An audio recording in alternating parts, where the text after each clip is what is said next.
त्राणकारे अघारे उधारं भगत प्राण रूपं दयागुण्यपारं। नमो सद्गुरु ज्ञान दाता सुस्वामी नमामि नमामि नमामि नमामि। बंदो गुरुपद कंज कृपा सिंधु नर रूप हरे। महामोहतम कुंज जासु वचन रवि निकल। धन्य धन्य सद्गुरु सुखद महिमा कहे न जाए। जो कुछ कहो तुम्हारे कृपा मोते कछु न बसाए।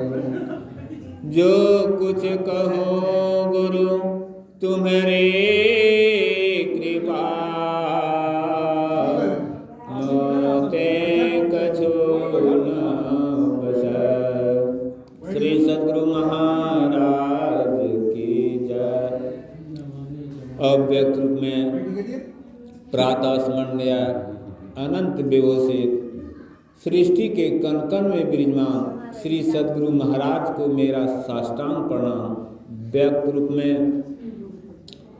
मंचस्थ श्री राजेंद्र बाबा को चरण में मेरा बारंबार प्रणाम तथा कैलाश बाबा को चरणों में मेरा बारंबार प्रणाम। और इस सत्संग स्थल पर आए हुए सत्संगी महानुभावों, भक्तिमती माताएं एवं करुणामयी बहनें तथा भोले भाले बच्चों सभी को मेरा बारंबार प्रणाम। आज हम लोग सभी आदमी जत्र तत्र से एकत्र हुए हैं इस सत्संग समारोह पर। और प्रातःकालीन से ही हम लोग सत्संग से लाभ उठा रहे हैं। प्रातःकालीन तो किसी बच्चे के जन्म दिवस पर सत्संग का आयोजन रखा था और अभी माता के जी के पुण्य दिवस पर सत्संग के आयोजन में हम लोग बैठे हुए हैं। देखिए हम लोग तो घर से बहुत सा कामों को छोड़ करके सत्संग में चले आते हैं और कम में हो गया। इस सत्संग को, यह सत्संग जो है कोई मनोरंजन नहीं है, यह दुख भंजन है। कोई जो यह सोचते हैं कि सत्संग में जाते हैं मन बहलाने के लिए, यह ऐसा सोचकर कोई सत्संग में न आए। सत्संग में दुख का नाश होता है। देखिए इसी बात को अभी हम लोग रामचरितमानस से उत्तरकांड से पाठ सुने हैं। भगवान श्री राम के संवाद हैं। भगवान श्री राम जब पिताजी के आज्ञा का पालन करने के लिए वन गए थे और वन में जाकर प्रभु श्री राम दुष्ट का संहार किए, ऋषि मुनियों का उपकार किए और सीता माँ जब हरण हो गई, दुष्ट रावण उसे चुरा कर ले गए, छल से ले गए। उनको खोजने के सिलसिला में प्रभु श्री राम श्वेत बांध रामेश्वर पुल बनाए और इसके बाद वह लंका जा करके सभी राक्षसों का विनाश करके माता सीता को फिर अग्नि परीक्षा लेकर के वह अयोध्या जी चले आए। अयोध्या जी आने के बाद तब प्रभु श्री राम ने तब वह राजा बने और ऐसे सुंदर ढंग से वह नेतृत्व करने लगे, अपने राज्य को चलाने लगे कि जिसका वर्णन भी नहीं है। उसके काल प्रभु श्री राम के राज्यकालीन के समय उनके राज में प्रजाओं को कभी कोई दुख नहीं होने देते थे। एक रोज प्रभु श्री राम के मन में हुआ उनका मौज हुआ। अभी मैं राजा हूँ, मेरे राज में प्रजाओं को तो कोई दुख नहीं हो रहा है, लेकिन प्रजाओं को कुछ ऐसा उपदेश करना चाहिए ताकि प्रजाओं को इहलोक और परलोक दोनों जगह उसका जीवन सुखमय बीते। सभी मंत्रियों को, सभी पुरवासियों को, ब्राह्मणों को बुला लेते हैं अपने सभा में और बिठा लेते हैं और आदर के साथ बिठाते हैं। और क्या कहते हैं प्रभु श्री राम, हे प्रजाओं, मैं जो कुछ कहता हूँ उसमें अगर मुझसे कोई गलत बात अगर बोला जाए तो हे प्रजा लोग, आप लोग अपने अंदर से डर भय को बिसरा करके आप मुझे बरजेंगे, अर्थात मुझे आप रोकेंगे, मैं गलत बोलूँगा। तो देखिए प्रभु श्री राम कितने उदार दिल के थे, जो प्रजाओं को कहते हैं कि मेरे मुख से गलत वाणी निकलेगा तो आप मुझे बरजेंगे। लेकिन अभी का जो राजा है, अर्थात अभी का जो प्रतिनिधि है, क्या वो ऐसा कहते हैं? अगर वह गलत कर रहे हैं, अगर हम लोग कोई उसमें से आवाज़ निकाल देंगे कि यह गलत हो रहा है, तो अभी का जो प्रतिनिधि है वो समझेंगे इस कांटे को मैं रास्ता से सदा के लिए ही क्यों नहीं हटा दूं, ऐसा सोच लेगी। लेकिन प्रभु श्री राम मर्यादा पुरुषोत्तम कहते हैं नहीं, मैं गलत कहूँगा तो तुम मुझे रोकना। तब कहते हैं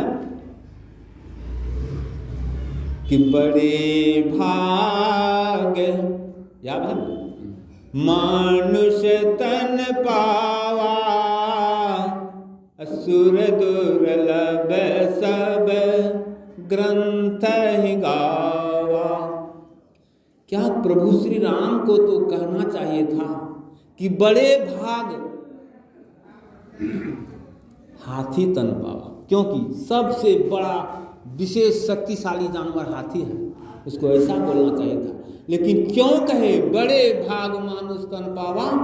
इसमें बहुत बड़ी रहस्य छुपा हुआ है, बहुत बड़ी रहस्य है, जिस रहस्य को हम लोग, कुछ आदमी तो जानते नहीं हैं, जो कुछ आदमी कुछ जानते भी हैं तो वैसा कर नहीं पाते। बड़े भाग मानुष तन पावा। देखिए आचार्य श्री के मुखारबिंद से मैंने सुना था बहुत दिन पहले प्रवचन में कहीं, आचार्य श्री कहा करते थे कि 84 लाख योनियां हैं और 84 लाख योनियां जो हैं उसमें 4 खानी हैं, अंडज, पिंजज, उष्मज, अंकुरज हैं। लेकिन आचार्य श्री कहते थे कि उस 84 लाख योनियों में जो है यह मानव तन जो है सर्वश्रेष्ठ है। क्यों मानव तन को सर्वश्रेष्ठ कहा गया जानते हैं? मानव शरीर से ही हम लोगों का कल्याण का काम होगा। जब सब शरीर हम लोगों को भोग लिए, कैसे? जिस तरह किसी अपराधी को जब कैद होता है, किसी अपराधी को जब कैद होता है और उनको जब सजा सुना दिया जाता है कि तुमको 12 बरस का सजा हुआ, अगर वह अपराधी जेल में कैद में 12 बरस जब बिता लेता है तो उसके लिए पैरवी कीजिए या नहीं कीजिए, उसको जेल से निकाल दिया जाता। ठीक उसी तरह हम मानवों को जब मनुष्य शरीर पाकर जब भक्ति हम लोग नहीं करते हैं तो इसके बाद जो शरीर छूटता है तो हम लोगों को उसी 84 लाख योनियों में भेज दिया जाता है। किसमें? अंडज, पिंजज, उष्मज और अंकुरज। अंडज कहते हैं किसको? जो अंडा से जिसका जन्म होता है उसको अंडज कहते हैं। पिंडज कहते हैं जिसका जन्म पेट से होता है, जैसे हम लोगों का जन्म माता के ओद्र से हुआ है, गाय भैंस इत्यादि जितने उसका जन्म पेट से होता है माँ के ओद्र से, उसे पिंडज कहते हैं। ठीक, अंडज, पिंडज, उस्मज। उस्मज जो हम लोगों के शरीर में मैल हो जाता है तो ढील लीक चिल्लर इत्यादि फरता है, और दूसरा जो नाली में जो सड़ता है गंदगी जिससे कीड़ा मकोड़ा का जन्म होता है उसको कहते हैं उस्मज। और अंकुरज, अंकुरज जैसे पौधा गाछ वृक्ष इत्यादि जिसमें ओकरा दे करके जन्म हो उसे अंकुरज कहते हैं। देखिए हम लोगों का जो है श्रोता इधर उधर बढ़ जाता है, तब नहीं समझ पाएंगे। तुलसीदास जी कहने के कृपा के कहते हैं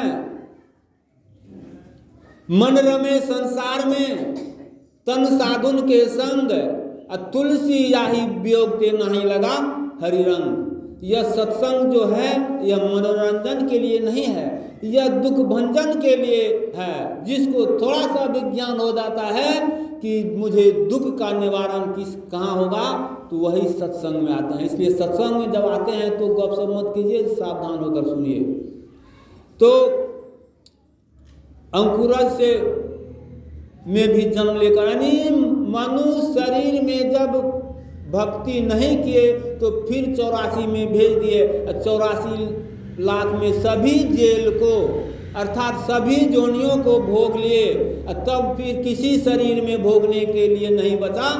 तब फिर भगवान हम लोगों को परमपिता परमेश्वर और कारण ही स्नेह करते हैं और क्या कहते हैं, लाख 84 भरमी के पाँव पर अटकी आए, अब की पासा ना पड़े तो फिर 84 जाए। कहते हैं देखो जीव तुमने 84 लाख योनियों को भोग लिया है, फिर मैं तुम्हें और कारण ही तुमको मनुष्य शरीर में भेजते हैं जब तुम मेरा भक्ति करना।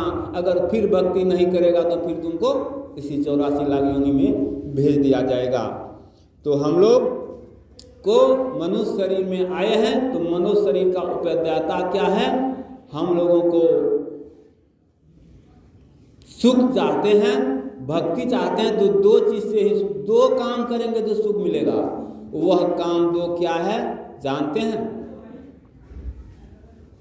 वह दो काम है बिंदु ध्यान और नाद ध्यान।